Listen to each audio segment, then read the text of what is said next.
Thank you very much, Professoressa Magdalena. Hi, everyone. I'm pleased and grateful to take part in the webinar. Just a few introductory remarks. Professor Cepolo is the principal co-author of our work, but he could not be here today due to previously agreed commitments. He asked me to replace him for this assignment, and I adjusted the results of our paper on the Croatia's views to the general theme. Besides, I want to emphasize that I'm not a jurist like Professor Cepolo, but a historian trained for national history in the late Habsburg period. I gave up with my presentation because some informational troubles, so I start with my lecture. The topic of webinar is related to the issue of how to understand collective identities in the context of modernity, and it's of linked in the case of smaller nations to foreign influences on the political, cultural, and economic level. First, I will provide some geopolitical features. They help us to encompass important determinants of integration processes regarding Croatian history. The position of Croatia characterized the convergence of different ethnic, religious, and economic factors. It's common to say that Croatia is a part of Central Europe, the Mediterranean region, and the Balkans. Most of the Croatian lands historically gravitated towards Budapest and Vienna. It was the consequence of the early union with Hungary in the 20th century and later election in 1527 of the Habsburg dynasty as the ruler who was strong enough to stop the Ottoman invasion. On the other hand, the lands along the eastern Adriatic seaside were for a long time under the influence of Venice until that republic lost its independence. In any case, the center of Croatian national integration policy was in the, officially said, the Kingdom of Croatia and Slavonia, as the residuum of the medieval Croatian entity whose autonomous position enabled the various conceptions and in part the implementation of integration policies. In the first period of the long 19th century, the primary goals of the national integration policies were the reintegration of the Croatian-Slavonian military frontier into the civil order of Croatia, Slavonia, and that was done by 1881. Then open was still question of unification of Croatia and Slavonia with Dalmatia, the status of Rijeka, and also some of actors paid attention to the regions such as Međimurje, most of Istria, and some portions of Bosnia. By the end of the 19th century, the majority of Croatian nobility, as a pillar of feudal society, oriented to the Hungarian side to avoid the pressure of the absolutism policy of the Vienna Court. Yet, very soon appeared the concept of a single Hungarian political nation. The Croatian elite simultaneously responded by emphasizing the nation as a linguistic cultural community and the framework for bridging over particular regional identities. This was the time when the modern national identities have begun to be shaped from the broader integrative frameworks to the idea of Greater Croatia. First theory is based on the idea of ancient Illyrian origin, gave rise to the concept of Greater Illyria, comprising the peoples from the Alps to the Black Sea. But the Slovenes and Serbs generally rejected this idea from their reasons. The king banned the Illyrian name, and Croatian followers of that idea replace it with the South Slavic name with the promotion of Croatian unification just as part of the unification of the South Slavs. On the other hand, the politicians from the ranks of the newly created national party or Narodna Stranka accepted in 1849 the idea of Austro-Slavism. They saw the Habsburg monarchy as the framework for the realization of the interests of its Slavic members, who began to form as a series of ethnic groups with similar languages. In this period, the Croatian Diet Parliament in 1848 accepted the plan of an Austrian federation in which Croatia would be a federal unit based on its natural and historical right. Then that would then lie based on the linguistic national principle with Vojvodina and lands with Slovenian population. At the same time, I have to mention the pan-Slavic movement, which looked towards Slavic Russia as the leader of the Slavic peoples, also gained some popularity, but the influence of such ideas weakened due to imperial tendencies manifested in the Russian foreign policy. Catholic Bishop Josip Juraj Strossmayer passed on the Illyrian tradition and accepted the idea of Yugoslavism as a response to the supremacy of Austrian Germans and Hungarians, and as an advocate of liberal Catholicism, pleaded for bridging the gap between Roman and Eastern Christianity.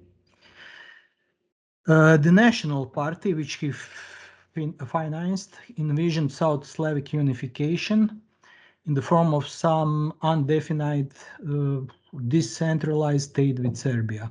In that union, Serbia would be the bearer of state and military tradition, while the Croatian side would introduce a developed culture and be in charge of educating fellow countrymen that had long been separated from development in the rest of Europe. It was Zagreb and not Vienna or Budapest that should have become a center of education. The Unionist Party had another point of view. Their leaders advocated the renewal of the traditional alliance with Hungary through balanced negotiations. This view will be in a way realized in the sub-dual Croatian-Hungarian compromise or Ausgleich of 1868 that guaranteed broad autonomy of Croatia-Slovenia and its territorial integrity, but left it without provided control of its finance and left the city of Rijeka outside Croatia and Slavonia. Frustrations over the impossibility of realizing Croatian national interest in alliance with Vienna or Pest fueled the idea of an independent Greater Croatia, grounded upon the idea of the Croatian historical and natural right. Hence, the founders of the Party of Right included in the Croatian state all the countries between the Adriatic, the Danube, the Drina, and even until to Albania, and considered all the inhabitants of that area to be the Croats, while recognizing the existence of the Serbian people only in Serbia and southern Hungary. They were at the same time for a tougher attitude towards Vienna, criticized the Yugoslav ideology, and fiercely dealt with the Serbian denial of the existence of Croatian language. The high share of Serbs who, after the reunification of military frontier in 1881, made up about a quarter of the population of Croatia-Slavonia, emphasized the importance of the political parties. The fundamental issue was the relation of Serbs towards the Croatian autonomy and the idea of the triune kingdom as the Croatian nation state at the time of the nation building. Apart from internal issues, Serbian policy in Croatia was also affected by the fact that a large number of Serbs lived in the Kingdom of Hungary beyond the borders of Croatia and Slavonia, but also by the establishment of the Serbian national state at the borders of Austro-Hungary. The Serbian side, on the other hand, also considered ethnic Serbs to be a separate political nation. The entire story of the Croatian-Serbian relations is more complex. Its early appearances indicate two nation-building processes with competitive goals on partly the same territory.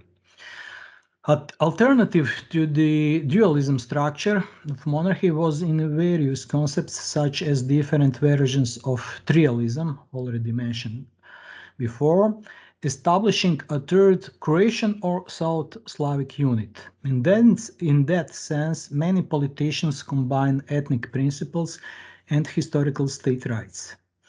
Another form of political ambition was the idea of integral Yugoslavism, which brought to a head the disguised or even open struggle against Austria-Hungary during the First World War. On the eve of the Great War, several anti-Habsburg-oriented Croatian politicians, especially those from Dalmatia, emigrated to neutral Italy. They started to form an exile organization that expressed solidarity with the attacked Serbia. The Yugoslav Committee included representatives of Slovenes and Serbs from the monarchy and officially began work in Paris. The committee aimed to oppose the Italian occupation of the eastern Adriatic coast promised to Italy by the Secret Treaty of London, and to work on unification with the kingdoms of Serbia and Montenegro under the balanced terms. At the intersection of the wars and the state of Slovenes, Croats, and Serbs was formed on October 1918 in Zagreb, encompassing the South Slavic areas of the Habsburg monarchy. Then there was the unification with Serbia and Montenegro. In 1918, Croatia became an integral part of the newborn Yugoslav state, whose center was Belgrade. And Serbian side did not agree to a decentralized state model, so the Vidovdan constitution of the new state was accepted in 1921 by simple majority, with most of the Serbian votes supported with additional traded votes. It established a unitary state based on the idea of a single so-called tribal people. The political conflicts that arose on that basis led to constant crisis of the governments.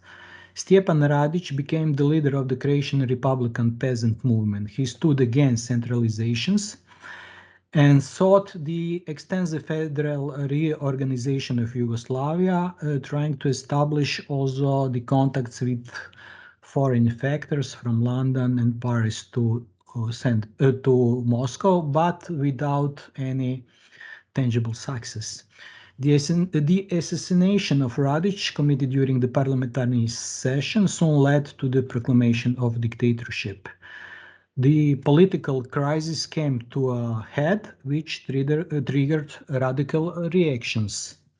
The Communist Party of Yugoslavia, banned, forbidden by law in 1921, first accepted the ideology of unitary nation and the state, but replaced it in 1924, criticizing the concentration of power in the hands of the Serbian elite and the function of Yugoslavia as part of cordon sanitaire around the Soviet Union. The radical Croatian nationalists established the extreme Ustaša Croatian Revolutionary Organization, intending to create an ethnic Croatian state in the entire historical territory, considering Muslims an integral part of the Croatian nation. The fascist regime in Italy and Nazi movements had a significant influence on the party's ideology and its goal to internationalize the national question, expecting the support of the Axis powers. On the initiative of Prince Poland, the new leader of Croatian Peasant Party, was reached agreement on the establishment of the Banovina Hrvatska as a unit with a significant degree of autonomy within the kingdom, but it lasted only until April 1941. The Banovina achieved the unification of Croatian Dalmatia, also some portions of Bosnia and Herzegovina with the Croatian ethnic majority were merged. It's worth mentioning that variants of European integrations were discussed in Zagreb in the 30s. For example, Fran Ilešić, a professor of the Slovene language at the University of Zagreb, proposed the creation of military political economic bloc from the Baltic and Black Seas to the Adriatic, which would include Estonia, Latvia, Lithuania, and Poland, Czechoslovakia, Romania, Hungary, Yugoslavia, and Bulgaria. The proposal stemmed from fears that the Great Depression could upset the European balance based on the Versailles Order. The goal of Ilešić's project was to prevent the restoration of German domination and the spread of communist ideas from the USSR. After the military collapse of the Kingdom of Yugoslavia following its conquest by the Axis powers in April, Croatia found itself, along with Bosnia and Herzegovina, within the newly established independent state of Croatia, declared by the nationalistic group called Ustasha under German and Italian protection. Although the Ustasha state attempted to satisfy the age-old satisfactions of the Croatian nation for an independent state, it was not long before a large number of its citizens, appalled by the German-Italian occupation, by which part of Dalmatia had been ceded to the Italians, and by the Ustasha reign of terror, joined to the anti-fascist movement led by the Communist Party of Yugoslavia. From 1943 onwards, the partisan movement was supported by the Allied forces, who established a military mission in the Supreme Staff of the National Liberation Army, commanded by Josip Broz Tito. And thanks to their significant strength, the Croatian partisans managed to maintain control of most of their homeland during the war and constituted bodies of government on the liberated territory. The war in the area of Croatia ended in May 1945 with the military defeat of the NDH, or Independent State of Croatia. Yugoslavia was rebuilt after the war within the previous borders, but with corrections regarding the imposed solutions. The self-confident Tito, who enjoyed an indisputable reputation in the international communist movement due to his success in liberating the country, began to lead independent regional politics, planning to create a Balkan Federation with Bulgaria and, in the near future, Albania and Greece. Stalin took it as a challenge to his leadership in the communist movement, and the fierce conflict between the whole communist bloc and Yugoslavia erupted in 1949. It resulted in Tito's radical approach of potential inter-communist opposition. After accepting Western aid, Yugoslavia developed a new model of socialism and established a policy of equidistance between the two blocs.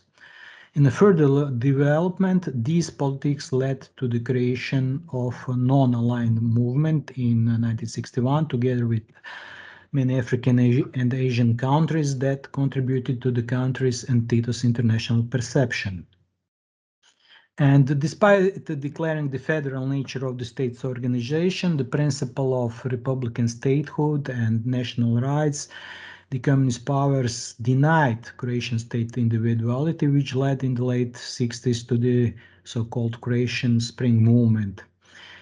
Although the Yugoslav president Tito crushed the movement in 1971 and politically and judicially marginalized those who had participated in it, in the constitution of 1974, the Yugoslav republics were recognized as the bearers of the sovereignty of individual nation and gained considerable rights.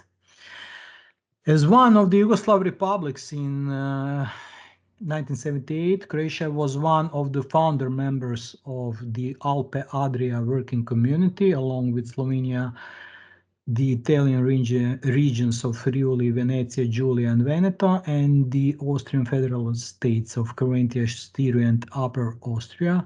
And during the 80s, this organization gradually widened its membership and created projects in the areas of the economy. After Tito passed away, some individuals in the leadership of the republics, particularly in Serbia and Montenegro, expressed dissatisfaction with these ways of how to overcome political and economic crisis, and openly advocated the reorganization of Yugoslavia, initially based on a centralist Yugoslav state. And this provoked resistance in Croatia and Slovenia, which were seeking the reformation of the state along confederal lines, and the conflict soon between these two concepts came to head in the first half of 90 with the outbreak of the war. The process of the emergence of the contemporary Croatian state began with the crisis in communism in Eastern Europe in the late 80s, the strengthening of democratic movements, and the restoration of multi-party systems. Such movements from the Baltic Sea to the Adriatic proved to be aligned on the side of national demands for self-determination, which in turn led to the collapse of multinational socialist states and the independence of the federal components. In Croatia, this process had many specific aspects and was not accomplished by peaceful means, much against the will of the Croatian people. For them, the struggle for democracy also meant the struggle for a Croatian state.